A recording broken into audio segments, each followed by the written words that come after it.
SBI का एक article आता है जिसमें एसबीआई ने 3500 प्लस ऑफिसर्स को नेक्स्ट 5 मंथ में रिक्रूट करने की बात की है।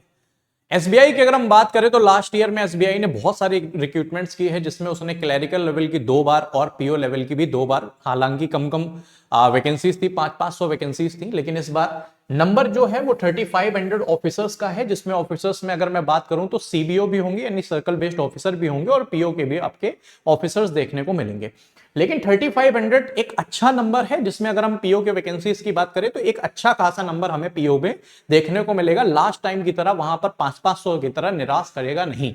ऑलराइट, तो इस तरह काफी सारे स्टूडेंट जो हैं उनकी एक बार फिर से उम्मीद जगी है अपना जो भी सपना है उसको पूरा करने की, डेट इज एसबीआई पीओ। तो नमस्कार दोस्तों, मेरा नाम है शुभम मुस्राहा, स्वागत करता हूं आप सभी का bankers ground back career will में। आज हम इस वीडियो में डिस्कस करने वाले हैं कि एसबीआई पीओ का सिलेक्शन प्रोसीजर क्या होता है, आपको किस किस पड़ाव किस किस फेज से यहां पर गुजरना पड़ता है। तो ज्यादा टाइम ना लेते हुए जल्दी से चलते हैं वीडियो में और बहुत ही डिटेल में हम लोग डिस्कस करते हैं कि कितने फेज होते हैं और उसमें कितना सेक्शनल टाइम होता है, क्या होता है क्या नहीं होता है। तो आइए चलते हैं। सबसे पहले अगर आपको पीओ का एग्जामिनेशन देना है तो यहां पर आपके 3 फेज होते हैं। सबसे पहला फेज आपका होता है प्रीलिम्स का, जो आपका ऑनलाइन ऑब्जेक्टिव टेस्ट होता है, जिसमें आपको सिर्फ और सिर्फ क्वालिफाइंग नेचर का होता है। उसके बाद आपका एक मेंस का एग्जाम होता है और उसके बाद आपका इंटरव्यू होता है। अगर हम फाइनल सिलेक्शन की बात करें तो फाइनल सिलेक्शन में सिर्फ और सिर्फ मेंस एंड इंटरव्यू का रोल होता है, उसमें प्रीलिम्स के एग्जामिनेशन का कोई भी रोल नहीं होता है, यानी प्रीलिम्स एग्जाम सिर्फ और सिर्फ क्वालिफाइंग नेचर का है। अब हम इन सारे के बारे में जानते हैं डिटेल्ड में कि किसमें क्या क्या आता है और कितने क्वेश्चंस हमारे एग्जामिनेशन में पूछे जाते हैं। सबसे पहले अगर हम बात करें तो सबसे पहले जो फेज 1 हमारा होता है वो होता है प्रीलिम्स एग्जामिनेशन का, जो हमारा सिर्फ और सिर्फ क्वालिफाइंग नेचर का होता है। अगर हम यहां पर सब्जेक्ट्स की बात करें तो यहां पर ओवरऑल 3 सब्जेक्ट देखने को मिलते हैं, जिसमें सबसे पहले हमें इंग्लिश लैंग्वेज देखने को मिलती है, जिसमें 40 क्वेश्चंस होते हैं, जिसके लिए आपको सिर्फ और सिर्फ 20 मिनट्स का टाइम मिलता है। अगर हम क्वांट्स की बात करें तो यहां पर 30 क्वेश्चंस हैं, जिसके लिए आपको 20 मिनट्स का टाइम देखने को मिलता है। और रीजनिंग की अगर हम बात करें तो यहां भी 30 क्वेश्चंस हैं, जिसके लिए आपको 20 मिनट्स का टाइम देखने को मिलता है। यानी ओवरऑल अगर हम देखें तो ओवरऑल आपके पास 100 क्वेश्चंस होते हैं, जिसके लिए 60 मिनट होते हैं। और ओवरऑल ये जो होते हैं ये 100 मार्क्स के होते हैं, लेकिन सब्जेक्ट वाइज इसको स्पेसिफाई नहीं किया गया है कि कौन सा वाला हमारा जो सेक्शन है वो कितने मार्क्स का है। ओवरऑल आपका 100 मार्क्स का एग्जाम होता है और यहां पर किसी भी तरह का कोई भी सेक्शनल कट ऑफ नहीं होता है। मतलब आपको सारे ही सब्जेक्ट में अलग अलग पास होने की नीड नहीं है। आपका जो भी ओवरऑल एक कट ऑफ बन रहा है, अगर आप उसे क्वालिफाई कर लेते हैं, उसे पार कर लेते हैं, तो बस आपका इसमें हो जाएगा। अगर आप किसी एक सब्जेक्ट में कम मार्क्स भी हैं, फेल भी हो गए हैं, या कट ऑफ से अगर आपका नीचे भी है, बट अगर आप ओवरऑल निकाल लेते हो तो आप मेंस के लिए अपीयर हो जाते हो। और यहां पर लेकिन नेगेटिव मार्किंग की बात करें तो नेगेटिव मार्किंग आपको 0.25 मार्क्स की देखने को मिलती है। अब इस 100 नंबर में एक कट ऑफ बनाई जाती है, उस कट ऑफ को जितने भी लोग पार कर लेते हैं कैटेगरी वाइज, वो सारे के सारे मेंस के लिए अपीयर हो जाते हैं। मैं वैकेंसीज के हिसाब से अगर बताऊं तो अगर 500 वैकेंसी है तो आप ये मान के चलिए 500 का जस्ट 10 गुना यानी 5000 लोगों को यहां पर मेंस के लिए बुलाया जाता है। अब मेंस की अगर हम बात करें तो इसका एक बहुत बड़ा रोल होता है हमारे फाइनल सिलेक्शन में, ठीक है। वो मैं लास्ट में बताऊंगा कि किसका किसका कितना कितना परसेंटेज भी लिया जाता है, सारा कुछ डिटेल में बताऊंगा। अगर हम इसकी बात करें तो सबसे पहले ये जो हमारा मेंस एग्जामिनेशन है ये भी हमारा 2 फेज में होता है। इसमें हमारा पहला है क्या, पहला हमारा है ए, जिसमें आपका ऑब्जेक्टिव टेस्ट होने वाला है, जिसमें आपके 4 सब्जेक्ट देखने को मिलेंगे। प्रीलिम्स में 3 मिल रहे थे, यहां पर आपका general awareness and current affair भी बढ़ जाता है।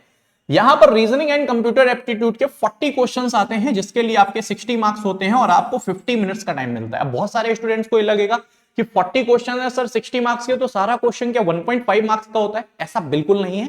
आपके यहां पर कुछ क्वेश्चंस 1 मार्क के होते हैं और कुछ क्वेश्चंस आपको 2 मार्क्स के देखने को मिलते हैं। अगर हम यहां पर डेटा एनालिसिस एंड इंटरप्रिटेशन की बात करें, क्योंकि वहां पर हम उसे क्वांटिटेटिव एप्टीट्यूड कहते हैं, लेकिन यहां पर जब आप मेंस में जाते हैं तो वहां पर डीआई ज्यादा पूछी जाती है और जो भी आपके क्वांटिटेटिव एप्टीट्यूड के भी क्वेश्चंस आते हैं उनमें भी एनालिसिस करके पूछता है। 2-2, 3-3 क्वेश्चंस को जोड़ जोड़ के वो पूछता है, इसलिए इसका नाम कर देते हैं डेटा एनालिसिस एंड इंटरप्रिटेशन।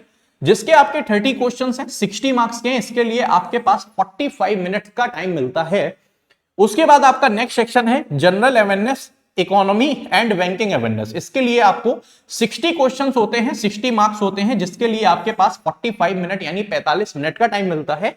उसके बाद आपका इंग्लिश लैंग्वेज का टेस्ट होता है, जिसके लिए आपके 40 क्वेश्चंस हैं, 20 नंबर, यानी हर क्वेश्चन आपका हाफ ऑफ मार्क्स का होता है और यहां पर आपके पास जो टोटल टाइम है वो 40 मिनट का होता है। ओवरऑल अगर मैं बात करूं तो ओवरऑल आपके 170 क्वेश्चन है, 170, जिसके जो मार्क्स हैं वो हैं 200 और लास्ट में ये आपका 3 घंटे का एग्जामिनेशन देखने को मिलता है। और जैसे ही आपका ये एग्जाम हो जाता है उसके बाद इसका फेस ए के बाद फेस बी आ जाता है और फेस बी में हमारा मेंस एग्जामिनेशन में आपका डिस्क्रिप्टिव टेस्ट होता है। तुरंत ही डिस्क्रिप्टिव टेस्ट देखने को मिल जाता है जिसमें आपको emails, reports and situation analysis and precious writing में 3 क्वेश्चंस आपको देखने को मिलते हैं जो आपके 50 मार्क्स के होते हैं और इसके लिए 30 मिनट्स का टाइम अलॉट किया जाता है। आपको यहां पर कुछ ऑप्शंस भी दिए जाते हैं, लाइक ईमेल के लिए अगर मैं बात करूं तो आपको 2 ऑप्शन दिए जाते हैं ईमेल के कि आप इसमें ईमेल कर सकते हैं या इसमें ईमेल लिख सकते हैं, तो आपको जिसमें भी करना है उसमें आप एक सिलेक्ट कर सकते हैं। ऐसे ही अगर मैं रिपोर्ट्स की बात करूं तो रिपोर्ट्स में भी आपको 2 दिए जाते हैं ऑप्शन जिसमें आपको एक सिलेक्ट करना होता है और यहां पर situation analysis and precious writing में आपको एक एक ऑप्शन दिया जाता है जिसमें आपको एक कोई सिलेक्ट करना होता है। तो इस तरह आपको 3 क्वेश्चंस करने पड़ते हैं जिसके लिए आपके पास 50 मार्क्स होते हैं और ओवरऑल ये 30 मिनट्स का होता है। ऑलराइट, अगर मैं यहां पर निगेटिव मार्किंग की बात करूं तो निगेटिव मार्किंग आपकी 1/4 होती है। निगेटिव मार्किंग जो भी जितना भी नंबर का क्वेश्चन होगा उसकी 1/4 निगेटिव मार्किंग हमें देखने को मिलती है। अब यहां पर आप देखें तो जो हमारा ओवरऑल एग्जामिनेशन है वो आप देख सकते हैं कि यहां पर 200 क्वेश्चन 200 मार्क्स का ये था, ठीक है, और यहां पर हमारे 50 नंबर और जुड़ जाते हैं, यानी जो हमारा मेंस का एग्जामिनेशन होता है, मेंस के एग्जामिनेशन के लिए हम बोल सकते हैं कि मेंस का जो एग्जामिनेशन है वो हमारा 250 मार्क्स 250 नंबर का होता है। अब जो मेंस का एग्जाम है उसकी भी एक कट ऑफ निर्धारित की जाती है जो आपका दोनों section A and section B दोनों में ही आपको पास होना कंपलसरी होता है। उसको मिलाकर जो कट ऑफ को क्लियर कर लेता है वो लोग आपके इंटरव्यू के लिए अपीयर हो जाते हैं। बेसिकली जो अगर मैं वैकेंसीज के हिसाब से बात करूं तो अगर 500 वैकेंसीज है तो उसका ठीक 3 गुना 3 टाइम्स लोगों को इंटरव्यू के लिए बुलाया जाता है। मेंस के लिए कितने लोगों को 10 टाइम्स लोगों को बुलाया जाता है, ठीक है।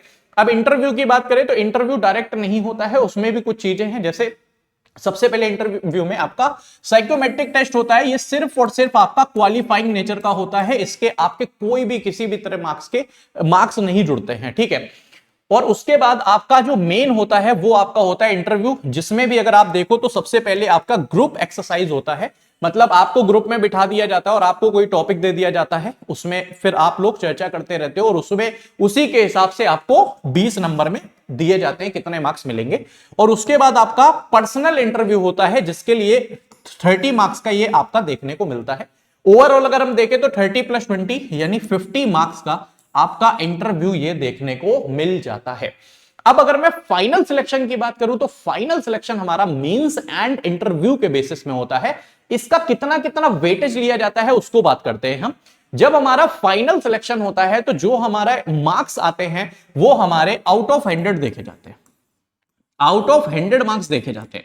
अब आप कहोगे सर वहां पर 250 नंबर थे, यहां पर 50 नंबर, यानी ओवरऑल 300 नंबर है तो 300 का 1/3 कर देते होंगे तो 100 नंबर बन जाता होगा। ऐसा बिल्कुल भी नहीं है, ठीक है। अगर हम मेंस एग्जामिनेशन की बात करें, यानी मेंस में ऑब्जेक्टिव जो आपने फेज 2 का ए देखा था और डिस्क्रिप्टिव आपने देखा था, ठीक है, यानी बी वाला देखा था, उसका जितना भी मार्क्स होता है उसको हम 75% में कन्वर्ट कर लेते हैं और जो भी हमारा इंटरव्यू होता है उसको हम 25% में कन्वर्ट कर लेते हैं और इस तरह कन्वर्ट करके 75% वेटेज आपका लिया जाता है मेंस एग्जामिनेशन का और 25% आपका लिया जाता है इंटरव्यू का। और ओवरऑल इस तरह से आपके 100 नंबर में फिर आपकी जो कट ऑफ बनती है, या मैं कहूं जो आपकी मेरिट लिस्ट बनती है, उस मेरिट लिस्ट में अगर आप लाई कर जाते हैं तो आप फाइनली आपकी जो ड्रीम जॉब है वो आपको मिल जाती है और आप लोग फाइनली एसबीआई पीओ बन जाते हैं। तो यहां पर ओवरऑल 3 फेसेस है, phase 1, phase 2, phase 3। Phase 1 qualifying nature का है। तो आई होप आप लोगों को सारी चीजें यहां पर क्लियर हो गई होंगी कि एसबीआई का आपका सिलेक्शन प्रोसेस क्या होता है। थोड़ी सी बात और कर लेते हैं। मैंने यहां पर आपके प्रमोशंस का भी एक चार्ट बना दिया है कि प्रमोशन आप कहां तक प्रमोशन ले सकते हैं।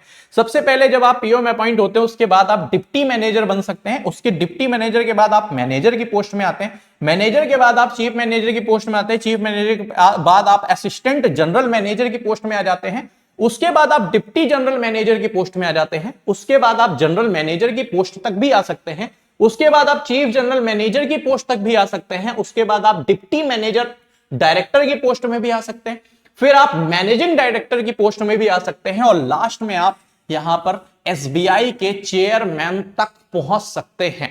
ऑलराइट, तो ये आपका है पूरा का पूरा प्रमोशन का। ठीक है, तो आई होप सारी की सारी बातें आप लोगों को क्लियर होंगी। एक बैच हमारा आया हुआ है, बैंकिंग फाउंडेशन बैच। अगर आप बैंकिंग की प्रिपरेशन कर रहे हैं तो इस बैच को आप ले सकते हैं। आपको सिंपली करियर विल जो एप्लीकेशन है उसको डाउनलोड कर लेना है और बैंकिंग सेक्शन में जाके आप इसे परचेज कर सकते हैं। इसका जो प्राइस है वो 1499 है, जिसमें आपको एक लाइव बैच भी मिल रहा है और एक आपको यहां पर रिकॉर्डेड बैच भी मिल रहा है। तो जल्दी से जल्दी आप इस बैच को अवेल कर सकते हैं। बाकी आप फ्री क्लासेस के लिए हमारे YouTube चैनल से भी जुड़ सकते हैं, जिसमें सुबह सुबह 7 AM आपका हिंदी एडिटोरियल होता है। उसके बाद आपका 8 AM में आपका करंट अफेयर की क्लास होती है। 9 AM में आपकी कैलकुलेशन की क्लास मैं ही लेता हूं। उसके बाद 10 AM में आपकी रीजनिंग की क्लास है। 11 AM में आपकी क्वांट्स की क्लास है। उसके बाद 4 PM में भी मैं आपकी क्लास लेता हूं, जिसमें मैं mock test and all discuss करता हूं। 5 PM में आपकी रीजनिंग की क्लास होती है, 6 PM में आपकी जीए की क्लास और 8 PM में आपकी इंग्लिश की क्लास देखने को मिलती है। ऑलराइट, तो ये था आज का सारा। आई होप आप लोगों को सारा कुछ यहां पर क्लियर होगा। ठीक है, तो जितने भी लोग ऐसे हैं जिन्होंने चैनल को अभी तक सब्सक्राइब नहीं किया है, जल्दी से आप चैनल को सब्सक्राइब कर लें। बाकी हम मिलेंगे फिर आपसे नेक्स्ट सेशन में। और जितने भी लोग ऐसे हैं जिनको किसी भी तरह का कोई भी डाउट है, आप हमारा bankers ground by career will Telegram channel या कैलकुलेटर आर्मी मेरा ग्रुप है टेलीग्राम, उसको आप ज्वाइन कर सकते हैं। उसमें आप मैसेज कर सकते हैं, जो भी आपके डाउट्स एंड ऑल हैं वो हम लोग वहां पर डिस्कस कर लेंगे। Alright, so thank you so much. जय हिंद।